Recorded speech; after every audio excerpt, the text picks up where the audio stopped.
Hey guys, welcome back to Clownfish TV. This is Kneon. I am here with Geeky Sparkles. Hello. And we're going to talk about GameStop. They're going to, I guess, go out of business in Canada and their Canadian and French operations. But the CEO is blaming wokeness and DEI. In part, I think he was making a joke, but he's getting some digs in on the way out of Canada. Oh, that's kind of funny. So let's talk about this. I'm just shocked that GameStop has not gone out of business yet. Yeah. Does anybody really shop there anymore? I don't even know. Like, I took one of the kids to GameStop a couple of months ago, and we went in, and it was like we got one, and they had like 3 employees there, and they all came running over like, "Do you want to buy something? Do you want to buy something? Do you want to buy something?" I'm like, "No, we're just looking." Then we left, and they're like, "Bye." It's like, no, because I know. I feel bad. I always feel bad when I go in there. I just feel bad. It's sad. It's just like it's like I joked about Artist Alley. Like, you go to some Artist Alleys and you feel so bad because clearly those people need the money. And if you make eye contact, they're like, "Hey, do you want to buy my?" I'm like, "No, I really don't. I mean, it's a very nice drawing, but I don't really want it. But thank you." I should take money one day and go to Artist Alley and buy like one thing from every person, just because I know how hard it is. It is. It's a tough racket, especially when you go to KatsuCon and you get shit water all over your I know, right? Your stuff. That's a whole nother story. Anyway, let's talk about, speaking of shit water, let's talk about GameStop in Canada and France. Before we get into it any further, please subscribe for more pop culture news, views, and rants, guys. You'll get a woohoo if you do. Woohoo! Yes. Demand. What's that? Nothing. Oh, that's your. Yeah, you speak French. Is that your? Not that well. Is that your woohoo? No, that wasn't the woohoo. Sorry. I just said perfume of shit or shit. Oh, okay. Well, that's water KatsuCon. shit. Yeah. Water, so this is coming. Shit of water. Shit of water. Eau de toilette. Eau de toilette. No, that's no. I don't know. Anyway, this is coming from CBC, right? GameStop is selling their Canadian and French operations as CEO laments wokeness and DEI. So here's what he said. This is Ryan Cohen. Email M&A@GameStop.com if you're interested in buying GameStop Canada or Micromania in France. High taxes, liberalism, socialism, progressivism, wokeness, and DEI included at no additional cost if you buy today. Oh my God. Wow. Holy shit. I think that's fantastic. That's like, I don't know whether to laugh or applaud. I'm just like, wow.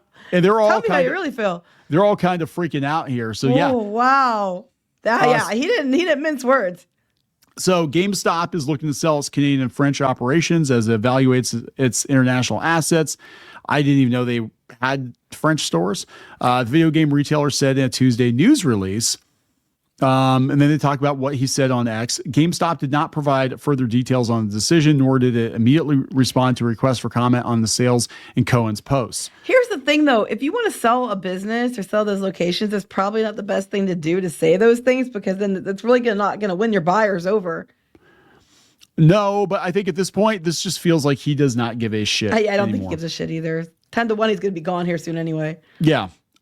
So this is coming from PC Gamer. GameStop announces plans to sell off French and Canadian outlets while its CEO yells about wokeness and DEI in a bizarre self-defeating promotion. Actually, X seemed to like it pretty much. There. Yeah. Almost 1 million Well, I mean, views. that's not great, but yeah. I think it's funny because he's not wrong. It's funny. It's funny. They said that an SEC filing made in February of last year stated GameStop had a total of 332 stores in France. 332 stores in France. France isn't very big. No, that's what I was thinking. It's like, I know France isn't very big. Damn, they must have a GameStop on like every corner over there. 203 outlets in Canada. No specific reason was given for the sale. Yeah, well, they're probably not making money. And also wokeism, DEI, progressivism. It could be dealing with the employees. It could be dealing with, the labor laws. I know the labor laws are a lot tougher in Canada. Like, you can't fire people like when you need to. Yeah, I'm sorry. I was laughing at the next paragraph. This is what I said. Setting aside the unprofessional nature of a statement, it's bizarre to see a CEO advertise the sale of part of his business by highlighting all the things he thinks are bad about it. It's like a market stall hawker yelling, "Come buy my apples, a free worm in every bite." That's what I was like. I was like, dude, if you want to sell them, that's probably not the way to go about it. Oh, but of course, again, here, of course, the worms are entirely imaginary. But even if they weren't, you don't promote the fact it's a deeply irrational and counterproductive mindset. So here's the thing, though. If it was completely imaginary, he would be frustrated to the point that he'd make that comment. So there's got to be a lot going on that we're not being told about. As someone who's making this stuff up and being funny and imaginary, aren't that triggered to go and make a post like that unless there's real reasons for it. GameStop CEO scapegoats DEI for company troubles, says Gizmodo. So they're all mad. They're all pissed off that he dragged DEI in the conversation. Again, there would be no reason for him to do that unless he had real reason. Someone who's legitimately just fed up is going to say that. So what happened that you're not being told about? Oh, here it said, due to worker-friendly regulations, wage requirements, paid paternity leave, or any other policies not allow GameStop to take advantage of employees.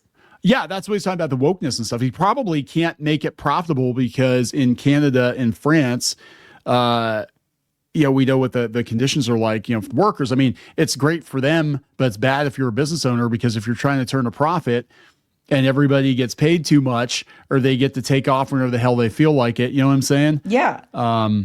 And then they'll be mad because companies leave, but it's like, but you've made it company adverse. And I'm not saying you need like some kind of middle ground here, I think, but you can't expect them to keep paying for stuff and then adding stuff to them and then saying that, hoping they stay in business. Yeah. That's just it. And we're going to see, and this has been happening. This is why I think a lot of companies are leaving California and going to like Texas and Florida, is because the environment that they're in, the state they're in, the country they're in, whatever, it is not good for business. And again, everybody talks and fantasizes about better working conditions for employees, and that's great. But sometimes the burden on the employer becomes so great that they can't afford the employees. Well, down here they even said, whether policies were effective in the first place or just window dressing is up for debate, but the moves to kill them have been divisive internally. Research suggests tech company employees tend to be much more liberal than their leaders. No shit. Yeah. Yep.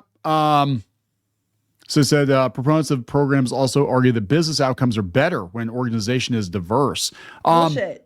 No, actually, what we've seen is a lot of people hired who really should not be there, who are slowly choking off the profitability of the company. And this is why you're seeing all the mass layoffs at Facebook and stuff like that, because they know they can't keep these people, right? And then you can't get rid of them either. They make sure that, like, one of the first things they do, they get in there and then they get like unionized, and then they start making they all their friends in there. Yeah, they all their friends in there, and then it's almost impossible to get these people out. And that's probably what he's facing in Canada. He probably is like, I can't get rid of these people, so I need to just like sell the damn company, and this will happen.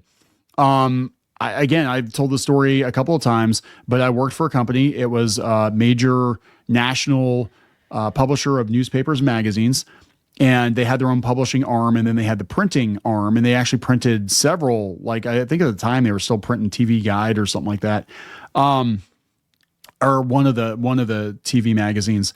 And their pressmen decided they were all going to unionize, despite being the highest paid pressmen in the state of Pennsylvania at the time.